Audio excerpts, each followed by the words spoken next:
क्या तकलीफ होती थी अंबर को? पहले से सर्दी खांसी बहुत ज़्यादा आती थी। हाँ, हाँ। एवरी वीक उसको मतलब सर्दी तो होना ही होना था। Okay.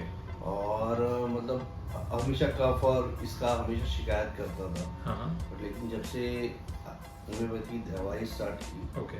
With in the 6 month में इसका इफेक्ट पड़ गया। अच्छा, अच्छा। अब तो उसे मतलब खांसी तो ना के बराबर है, मतलब डेढ़ महीने से है ही नहीं। Okay, okay, okay, okay. बाकी और तो सब काफ़ी अच्छा हो गया, अभी कुछ भी नहीं है उसे। ठीक है।